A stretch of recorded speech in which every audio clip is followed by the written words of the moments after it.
Bonjour à tous et bienvenue dans Smart Patrimoine. Smart Patrimoine, l'émission qui vous accompagne dans la gestion de vos finances personnelles et qui décrypte avec vous les enjeux mais aussi les actualités du secteur de la gestion de patrimoine tous les jours à 13 h sur Bismart. Et au sommaire de cette édition, nous commencerons comme tous les lundis avec les clés de l'IMO, le rendez-vous immobilier de Smart Patrimoine. Et en l'occurrence, nous ferons un focus sur les syndics de copropriété. Nous nous demanderons s'ils sont face aujourd'hui en 2022 à une transformation inévitable. Nous en parlerons avec Anne Babkin, directrice de l'offre et de l'expérience client de Foncia. Nous enchaînerons ensuite avec Enjeu Patrimoine, où on se demandera cette fois-ci comment réduire les droits de succession, en tout cas la fiscalité associée à la succession. Nous aurons le plaisir de recevoir pour cela Véronique Drillon-Jourdain, notaire à Paris, mais aussi Christine Valence, ingénieure patrimoniale au sein de BNP Paribas Banque Privée. Nous leur poserons toutes les questions à propos des différents mécanismes qui existent, qui permettent justement de réduire potentiellement la fiscalité en matière de succession. Bienvenue à vous tous qui nous rejoignez. Smart Patrimoine, c'est parti. Et nous commençons donc avec les clés de l'IMO, le rendez-vous immobilier de Smart Patrimoine, tous les lundis donc dans l'émission. Aujourd'hui, un focus sur les syndics de copropriété. On va se demander ensemble avec les 2 ans de pandémie à présent que nous connaissons, mais aussi l'avènement d'outils digitaux, si les attentes des propriétaires ont changé et si la transformation des syndics de copropriété est devenue inévitable. Pour en parler, nous avons le plaisir de recevoir sur le plateau de Smart Patrimoine Anne Babkin, directrice de l'offre et de l'expérience client de Foncia. Bonjour Anne Babkin. Bonjour. Bienvenue sur le plateau de Smart Patrimoine. J'ai annoncé du coup la problématique en introduction. La question, c'est de savoir si la transformation d'un syndic de copropriété aujourd'hui est quelque chose d'inévitable. C'est vrai que les syndics n'ont pas été les premiers à prendre le tournant de la transformation numérique ou digitale. On a vu avec 2 ans de pandémie des gens qui sont restés confinés chez eux à certains moments, certaines activités qui se sont arrêtées. Et on a vu des questionnements émerger, de savoir si on pouvait faire par exemple des réunions de copropriété à distance, si on pouvait utiliser des outils digitaux pour gérer les syndics. On a même vu d'ailleurs des nouveaux acteurs arriver sur ce marché aussi. Est-ce que ça a, chez Foncia et de manière plus générale chez les syndics de copropriété historiques, accéléré des questionnements vis-à-vis des attentes des copropriétaires ? Oui, on peut dire que la pandémie a accéléré un mouvement qui était timidement en marche, on va le dire comme ça. Et puis, ça a permis aussi peut-être vis-à-vis de la part des copropriétaires d'accélérer l'adoption en fait de nouveaux usages. D'accord. Je dirais que c'est à la fois les entreprises et les clients. Ça veut dire que cette phase de pandémie en fait a permis de mettre sur le devant de la table des sujets numériques, alors là même que ni les acteurs ni les bénéficiaires n'y avaient pensé parce que ça marchait bien avant. C'est ce que c'est pas tout à fait ce que je dis. C'est qu'effectivement la digitalisation d'un métier comme le nôtre, c'est un processus extrêmement long, évidemment, puisqu'il va concerner à la fois ce que ne voit pas le client, c'est-à-dire tout le back-office, la digitalisation des flux comptables, des flux administratifs, etc. Et ce qui se voit, c'est ensuite l'interaction avec les clients. Donc, nous avions démarré déjà cette transformation. Simplement, elle n'était pas visible de la part des clients. Oui, ce que vous dites, c'est qu'en fait, il ne suffit pas de faire une réunion de copropriété en visio pour dire qu'on a digitalisé. Il y a beaucoup plus de préparation en amont de processus. Voilà. Il ne faut pas oublier qu'il faut déjà qu'on soit en capacité, que le secteur soit en capacité de digitaliser les prérequis. Et ensuite, effectivement, on va travailler sur la digitalisation. Et puis, la digitalisation, n'oublions pas qu'elle doit se faire au service des clients, qui sont en attente pas uniquement d'une interface digitale, mais derrière d'une entreprise qui soit capable de répondre à leurs attentes. Et alors justement, est-ce que vous avez vu depuis 2 ans, parce que là, donc, j'ai amorcé directement sur la digitalisation, puisque ça a permis de maintenir un certain nombre d'activités depuis 2 ans, mais est-ce que vous avez vu, vous, depuis 2 ans ou même avant, les attentes des copropriétaires ? D'ailleurs, il y en a 2 types de profils. Il y a des propriétaires bailleurs ou des propriétaires occupants ou résidents. Est-ce que vous avez vu leurs attentes évoluer vis-à-vis du rôle d'un syndic de copropriété ? Oui. Alors effectivement, les 2 polarités, c'est l'investisseur qui est qui lui va gérer son patrimoine, et puis le copropriétaire à l'autre bout de l'axe, le copropriétaire impliqué, membre de conseil syndical, etc. On va dire que les deux populations sont en attente d'informations, de transparence, de bonne gestion de leur patrimoine, bien entendu. Et puis ensuite, je dirais que ce qui va faire la différence, c'est le fait qu'on occupe les lieux ou pas. Donc on va avoir là des besoins d'instantanéité de l'information. Qui se retrouvent en fait dans l'ensemble des secteurs français aujourd'hui. Donc ce qu'on peut voir aujourd'hui, c'est ça, c'est l'aspect j'ai besoin que mon syndic me réponde rapidement, me donne de la traçabilité sur la gestion de mes demandes, etc. Et je dirais que la plus grosse transformation, elle va se trouver là, et au niveau de l'AG, on peut en parler. Donc en fait, c'est je veux tout savoir à tout moment et tout de suite. Elle est là, la transformation. Bon, c'est pas propre au syndic de copro, c'est propre à un certain nombre de secteurs économiques. Mais Oui, je veux qu'on me réponde tout de suite. Donc, effectivement, quand un acteur comme le nôtre, qui reçoit 15 millions d'appels par an, vous imaginez, 2 millions de copropriétaires, ça se fait pas comme ça. Mais effectivement, ce sur quoi nous, en particulier, nous travaillons, c'est comment est-ce qu'on va gérer ce flux de demandes entrantes, comment on va automatiser la lecture en fait de ces demandes, comment on va orienter les workflows de ces demandes vers la bonne personne. D'accord. Et puis, comment aussi on va proposer aux gestionnaires, aux équipes qui répondent au téléphone, des réponses automatisées qui permettent d'aller très vite. Donc voilà, il y a...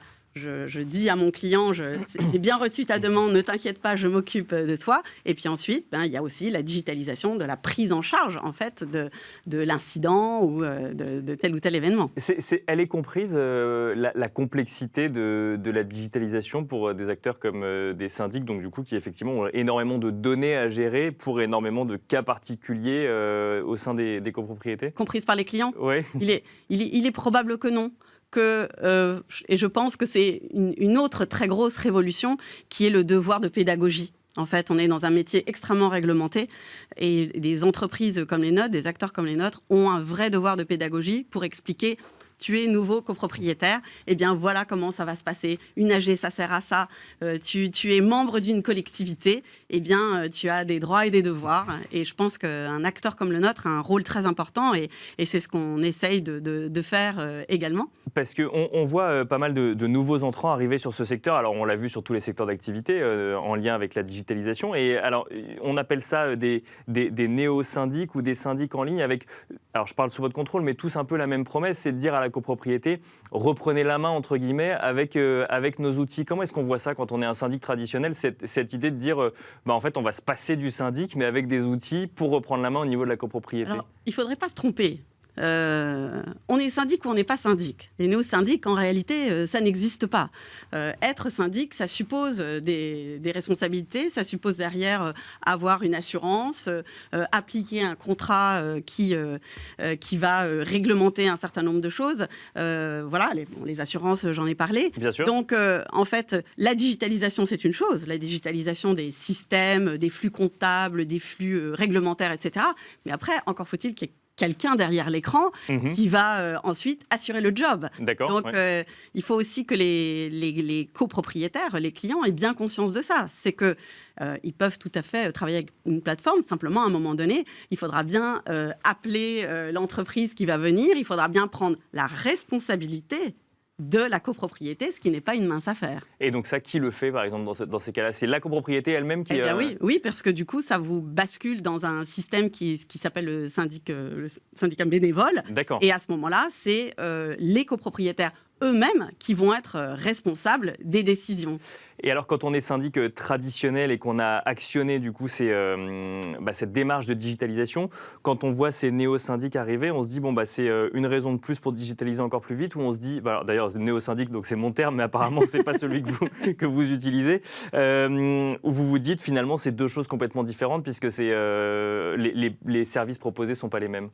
On se dit qu'il faut digitaliser. Ça, c'est hyper stratégique parce que l'interaction, elle doit être facilitée et on doit aider nos clients à mieux travailler en collectivité, etc.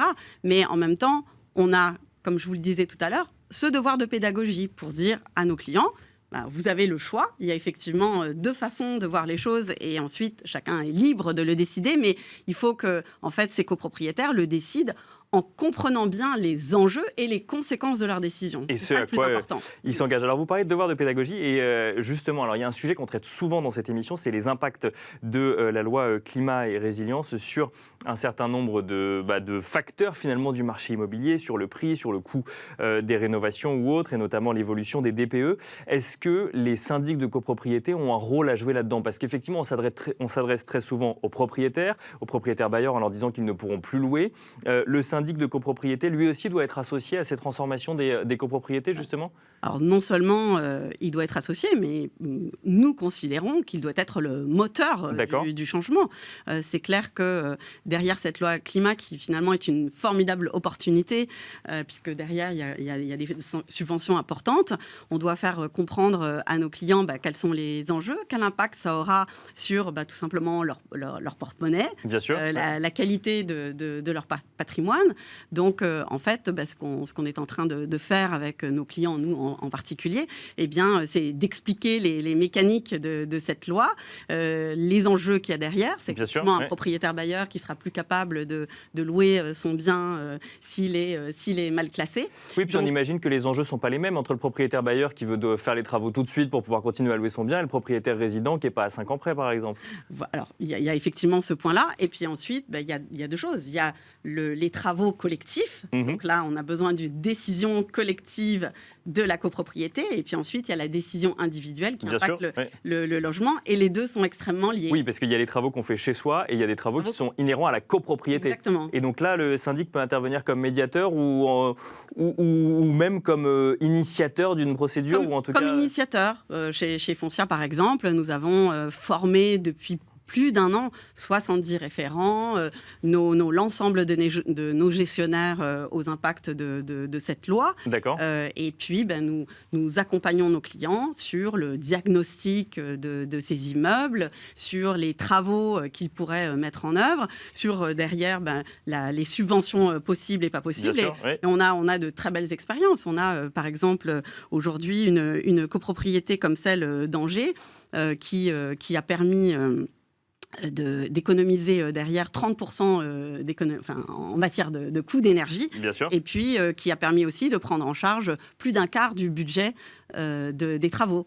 Avec du coup de l'accompagnement sur les aides qui existantes. Voilà, exactement. Décrypter les aides et puis apporter les bonnes entreprises pour accompagner les copropriétés. Merci beaucoup Anne Babkin d'être venue sur le plateau de Smart Patrimoine répondre à nos questions. Merci à vous. Je rappelle que vous êtes directrice de l'offre et de l'expérience client de Foncia. Et quant à nous, on se retrouve tout de suite dans Enjeux Patrimoine. Et nous enchaînons à présent avec Enjeux Patrimoine, où nous allons tenter de comprendre ensemble comment réduire les droits de succession, comprendre comment réduire la fiscalité associée à une succession. Pour en parler, nous avons le plaisir de recevoir sur le plateau de Smart Patrimoine Véronique Drillon-Jourdain, notaire à Paris au sein de l'étude Le Tulle. Bonjour Véronique Drillon-Jourdain. Bonjour monsieur. Bienvenue sur le plateau de Smart Patrimoine et à vos côtés également Christine Valence. Bonjour Christine Valence. Bonjour monsieur. Vous êtes ingénieure patrimoniale au sein de BNP Paribas, banque privée. 15 minutes pour essayer de comprendre ensemble comment réduire les droits de succession, en tout cas la fiscalité associée à la succession. On va peut-être commencer avec vous, Véronique Drillon-Jourdain. Aujourd'hui, quand on n'anticipe pas sa succession, quelle est la fiscalité associée? Quels sont les droits de succession de manière générique, si je puis dire?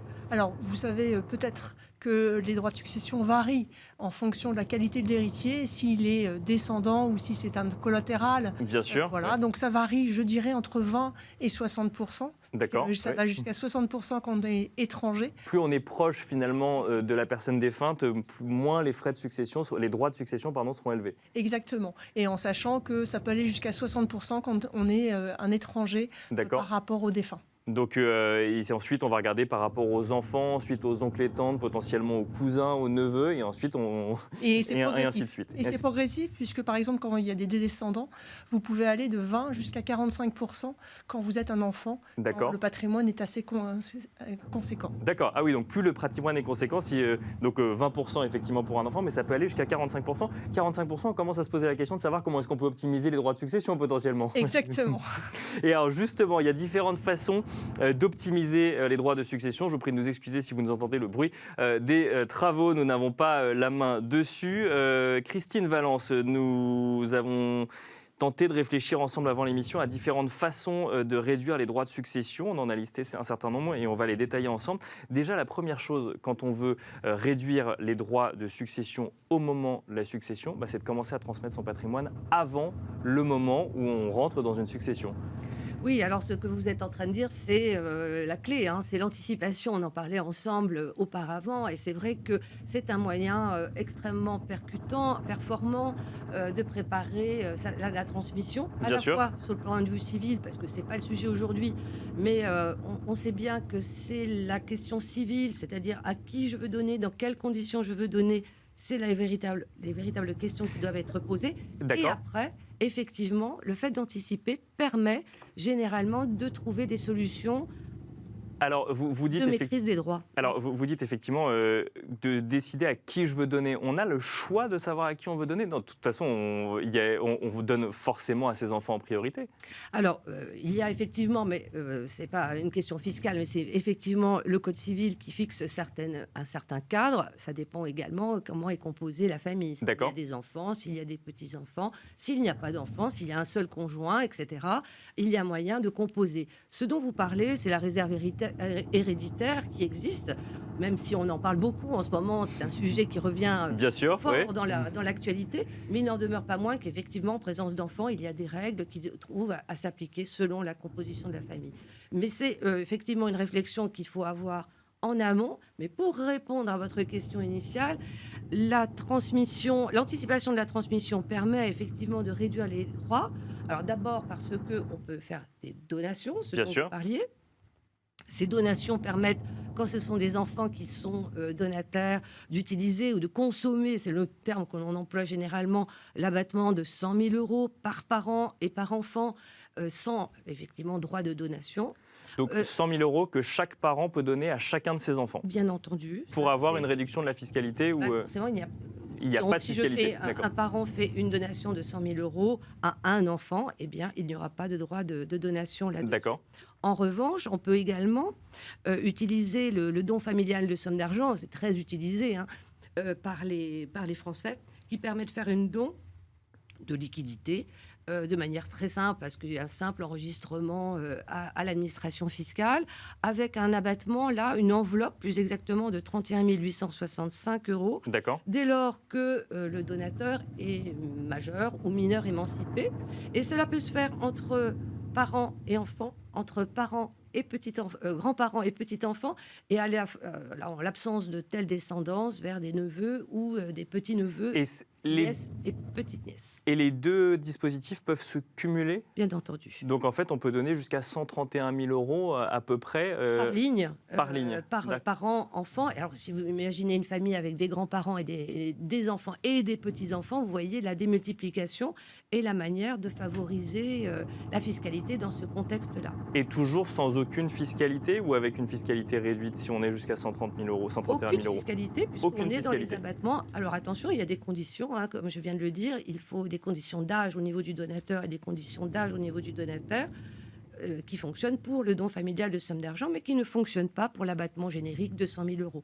Et tout ça est reconductible tous les 15 ans. Tous les 15 ans. Véronique Drian-Jourdain, c'est des choses que vous voyez régulièrement au sein de votre étude à Paris ? Tout le temps. On essaye d'anticiper les choses, et c'est ce que disait Madame, c'est que le but aujourd'hui, c'est que lorsqu'on rencontre des clients, c'est d'essayer de voir avec eux comment est-ce qu'on peut anticiper de façon harmonieuse. D'accord. Parce que c'est vrai aussi que, si vous voulez, tous ces dispositifs fiscaux sont importants, mais il faut le faire dans un cadre civil bien encadré pour que tout le monde vive les choses bien, parce qu'il faut rappeler quelque chose de très important, c'est que si vous faites une donation de dons comme ça et que vous n'encadrez pas ça dans un contrat, bien sûr. Au moment du décès du défunt, il faudra rapporter cette somme d'argent. C'est ce que j'allais vous dire, oui, effectivement. Voilà. Il faut s'assurer que ça corresponde aux règles de succession le jour où il y a effectivement un décès. Et c'est très important de veiller à ce cadre juridique pour qu'au moment du décès, il n'y ait pas de zizanie entre les membres Bien de la sûr. famille. Oui, Et que chacun on a donné plus à toi, moins à toi. qu'on aille regarder dans l'assiette du voisin. J'ai cette expression, mais je pense qu'elle est assez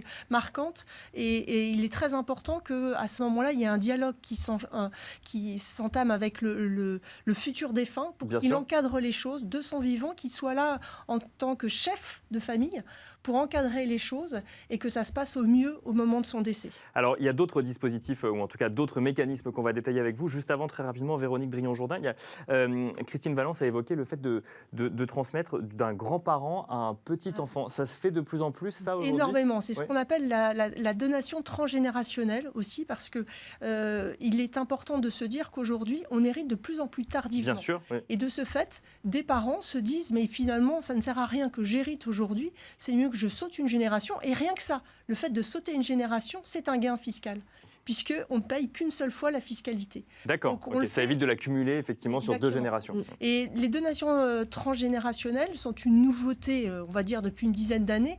Et c'est quelque chose que les personnes ont envie de mettre en œuvre. En plus, ça correspond à une volonté souvent de se dire, mais j'ai envie d'aider mes petits-enfants. Bien sûr. Parce qu'ils ont besoin d'argent. Ils ont plus besoin d'aide, entre guillemets, que mes enfants, parce qu'ils sont plus jeunes et ils rentrent dans la vie active. Alors, je continue sur les mécanismes parce que l'heure tourne. Christine Valence, il y a également la possibilité d'appliquer une sorte de démembrement de propriété. Alors ça, effectivement, c'est assez connu dans le cadre d'une succession. On donne la nue propriété à ses enfants et on en garde l'usufruit, ce qui permet de pouvoir continuer, donc par exemple dans un appartement familial, pour pouvoir continuer à bénéficier de l'appartement tout en ayant donné une partie en fait de cet appartement au moment de la succession. Oui, c'est également la clé d'une anticipation qui peut être réussie si ça correspond évidemment aux objectifs des donateurs. Alors, ça correspond je dirais, pour rebondir sur ce que vous disiez, à 2 problématiques. On l'utilise effectivement pour faire allotir une génération. Bien sûr. Avec, je donne la nue propriété d'un bien, comme vous l'indiquiez, je me réserve l'usufruit, soit la jouissance du bien, parce que j'y habite, mais je mettrai un tempérament là-dessus, et soit les revenus, parce que c'est de l'immobilier locatif ou un portefeuille, etc. Alors, l'avantage, c'est que l'assiette des droits est évidemment réduite, puisqu'on calcule, en fonction d'un barème de l'usufruit de la nue propriété, l'assiette, la valeur de l'assiette de la donation. D'accord. Alors, plus exactement... Donc, ça veut dire qu'en fait, ça revient à la moitié pour caricaturer ou pas forcément? Non, pas du tout, parce que ça dépend de l'âge de l'usufruitier. D'accord. Je vais vous donner un exemple. Effectivement, si le donateur qui donne la nue propriété à 53 ans, par exemple, eh bien, effectivement, la valeur de son usufruit sera de 50%. Ça veut dire que l'assiette de la donation, si le bien vaut 1 million d'euros, par exemple à Paris, eh bien, l'assiette sera de 500 000 euros. En revanche, s'il a 62 ans ou 63 ans, la valeur de son usufruit sera réduite, puisque évidemment son espérance de vie est réduite, donc sera de 40%, et du coup, la nue propriété sera de 60%. Voilà, donc c'est comme ça que l'on calcule, avec évidemment, au moment du décès du donateur qui est resté usufruitier, l'usufruit rejoint la nue propriété sans coût fiscal. Donc on a anticipé, payé des droits, effectivement le donataire a payé des droits, mais sur une valeur réduite. Je rajouterai un point, si vous voulez bien, c'est que ça permet également de faire du saut de génération dont parlait. Ah bah c'était ma question. Voilà, c'est tellement lié, c'est que effectivement on utilise la donation transgénérationnelle où on dit à un enfant, bon, est-ce que tu veux bien sauter ton tour pour que j'allotisse tes propres enfants? Et si là on est d'accord, bien entendu, on le fait. Ah, il faut que l'enfant soit d'accord systématiquement. Ah, oui. D'accord. Oui, ça c'est vraiment la clé. En revanche, on peut également faire la chose suivante, c'est-à-dire donner l'usufruit d'un bien, par exemple, à un enfant et la nue propriété à ses petits-enfants. D'accord. Je prends souvent l'exemple des vignes, parce qu'il y a un souci souvent sur on est à Paris, donc on parle toujours d'immeubles, etc. Mais il y a le territoire français beaucoup plus large. Et souvent, les viticulteurs veulent s'assurer aussi de la transmission sur plusieurs générations, et c'est une manière de le faire. Et ça veut dire qu'on ne garde plus rien pour le coup. On donne de son vivant l'usufruit et la nue propriété, mais à 2 destinataires différents. À 2 destinataires différents et sur 2 générations. Et évidemment, là aussi, comme vous l'indiquez, le fait de faire ainsi permet d'éviter une transmission entre l'enfant et le petit-enfant, puisque au décès de l'enfant, l'usufruit rejoint. Donc ça permet de réduire la fiscalité. Voilà. Véronique Drillon-Jourdain, autre mécanisme peut-être le plus connu ou le plus utilisé en tant que placement des Français, qui a aussi des vertus en matière de transmission, c'est l'assurance vie. Alors là, utiliser la fiscalité avantageuse de l'assurance vie, tout simplement. Oui, alors l'assurance vie, c'est un vaste domaine avec une fiscalité très spécifique.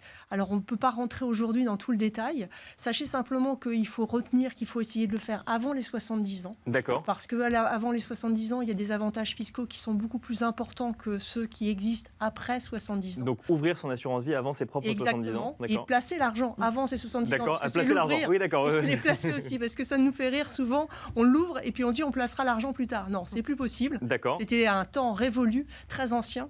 Et donc il faut placer son argent avant les 70 ans. Et je dirais que c'est surtout un moyen d'aider ses enfants, pourquoi pas, mais c'est aussi d'avantager d'autres personnes. Parce que comme les droits de mutation, c'est ce que je vous ai dit tout à l'heure, étaient très importants pour certaines personnes, comme les neveux et nièces, ou quelqu'un d'étranger, ou autre. Bien sûr. En revanche, la fiscalité au niveau de l'assurance vie permet, on va dire, de 20 à 31%. C'est encore une grande ligne. C'est un exemple. Ouais, c'est un exemple. Ça permet de transmettre son patrimoine. Et surtout, il y a un abattement de 152 500 € par bénéficiaire du contrat d'assurance vie. Vous avez 10 petits-enfants, vous pouvez leur faire bénéficier de 152 500 par le biais de l'assurance vie. Vous avez, alors je vais dire, 10 petits-neveux et nièces, vous pouvez utiliser ce véhicule. Donc c'est un avantage. Et il est utilisable de la même manière que ce soit pour des enfants, petits-enfants ou neveux et nièces. Exactement, c'est exactement la même fiscalité, quel que soit le lien de parenté. Quand on a moins de 70 ans, j'insiste beaucoup dessus parce qu'il ne faudrait pas qu'il y ait un mélange, c'est avant les 70 ans et avant qu'on place les sommes d'argent avant ces 70 ans. Alors il nous reste quelques minutes, on n'aura pas forcément le temps de parler du cas des entrepreneurs et des actifs d'entreprise. Je vous propose, Christine Valence, de rester plutôt sur l'assurance vie. J'imagine que c'est quelque chose que vous devez voir tous les jours. Mais est-ce que les gens qui viennent vous voir pour réfléchir un petit peu à ces différents mécanismes ont déjà forcément toujours une assurance vie ? C'est tellement connu que finalement ils l'ont déjà ou Oui, la plupart du temps, c'est vrai que c'est le placement favori des Français. Hein, vous avez vu. Et généralement, il y a déjà la souscription d'un contrat d'assurance vie. Effectivement, les primes, si elles sont versées avant 70 ans, bénéficient d'un système fiscal, un dispositif fiscal très avantageux. Et il ne faut pas oublier que normalement, en principe, en tout cas, l'assurance vie est hors du champ de la succession civile. Bien sûr, oui. Et dès lors, cela permet également, à la fois fiscalement, mais juridiquement, d'allotir quelqu'un de manière hors de la dévolution légale, si vous voulez. Et je pense notamment aux partenaires pacsés, par exemple, qui n'est pas héritier tant que tel, mais qui bénéficie d'une exonération totale des droits. Donc, il bénéficie de cette exonération comme le conjoint survivant, mais également d'une exonération totale en matière d'assurance vie. Et puis, le concubin, alors lui, pas du tout héritier, c'est évident. Il peut être bénéficiaire d'assurance vie. Bien entendu, il est non-parent au regard de la fiscalité. Donc, si vous faites un legs en faveur de votre concubin, eh bien, il sera taxé à 60%. Donc, on va utiliser le véhicule de l'assurance vie pour éventuellement protéger ce concubin et l'allotir et lui permettre de toucher des sommes au décès de son compagnon. Et alors, il nous reste quelques secondes. Si jamais j'ai 4 enfants et que je n'ai pas versé exactement... D'ailleurs, je peux avoir plusieurs contrats d'assurance vie avec un bénéficiaire à chaque fois. Est-ce que du coup, on peut rappeler au moment de ma succession pour recréer une égalité ? Non, je vous vois dire non, Véronique Drillon-Jourdain. Je vais la laisser. Non, on ne peut pas faire ça. On ne peut pas faire ça. C'est en dehors du champ. C'est en dehors du champ, Voilà. C'est ce que nous disait Christine Valence. Donc on ne peut pas effectivement venir recréer une égalité après. Mais par contre, ça, du coup, vaut mieux encore plus anticiper au moment où on le peut. Merci Véronique Drillon-Jourdain, notaire à Paris au sein de l'étude Le Tulle, d'avoir répondu à nos questions. Merci également Christine Valence, ingénieur patrimonial au sein de BNP Paribas Banque Privée. Merci à vous également de nous avoir suivis. On vous prie de nous excuser pour les éventuels bruits de travaux que vous aurez pu avoir entendus durant cette émission. On espère vous avoir donné toutes les clés, ou en tout cas quelques clés pour comprendre comment optimiser votre succession avec les 3 grands mécanismes que nous venons de vous détailler. Et moi, je vous donne rendez-vous demain à 13h sur Bismart pour un nouveau numéro de Smart Patrimoine.